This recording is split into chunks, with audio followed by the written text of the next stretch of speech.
Allahumma barik wa salli wa sallim nahmadu wa nusalli ala rasulil karim amma ba'. Lais narrated that Prophet Isa alayhi salam had said the deeds of the Ummah of Muhammad sallallahu alaihi wasallam would be reckoned weightiest on the day of Qiyamah because their tongues are accustomed to the recitation of a statement which was found too hard by the previous Ummah. And this statement is La ilaha illallah. Lais narrated that the Prophet Isa alayhi salam had said the deeds of the Ummah of Muhammad sallallahu alaihi wasallam would be reckoned weightiest on the day of Qiyamah because their tongues are accustomed to the recitation of the statement which was found too hard by the previous Ummah. And this statement is La ilaha illallah. It is a fact that the Ummah of Muhammad sallallahu alaihi wasallam is devoted particularly to this statement far more than any other Ummah.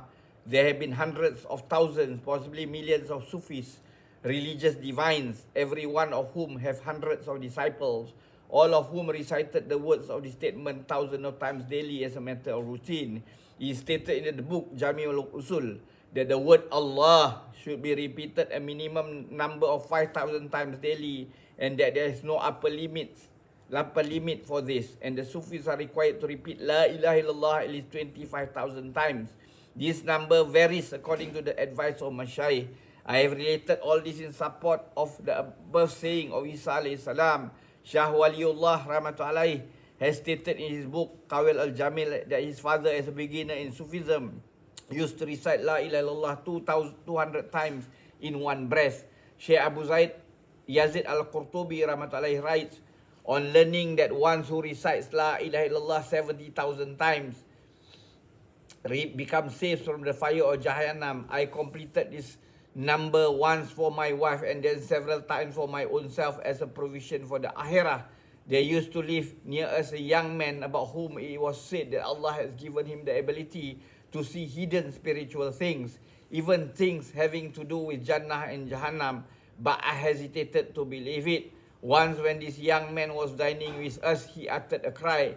His breathing became difficult and he exclaimed, I see my mother burning in the fire of Jahannam. When I saw him so upset, I thought of giving him one of my complete 70,000 recitations of this statement in favor of his mother, so that the truth of what the young man said could be tested. I quietly did so in my heart without telling anybody else about it. But as soon as I did this, the young man felt relief and said, Oh uncle, my mother had been relieved of the punishment of Jahannam. This incident proved useful to me in two ways. Firstly, the blessing of the reciting the statement of La ilaha illallah 70,000 times was proved by actual experience. And secondly, it was established that the young man was truly blessed with this ability. This is one of many such incidents in the life of various individuals of this ummah. The Sufis make their followers practice that no breath goes in or out without the zikr of Allah Ta'ala. There are millions of people from the Ummah of Muhammad sallallahu alaihi wasallam who had adopted this practice. There is therefore no denying that the facts stated by Isa alayhi salam that their tongues are especially accustomed to the recitation of La ilaha illallah.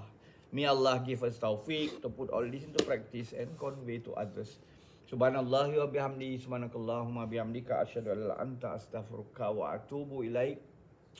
Subhana rabbika rabbil izzati amma yasifun wa salamun al mursalin. Alhamdulillah rabbil alamin. Taqabbalallah.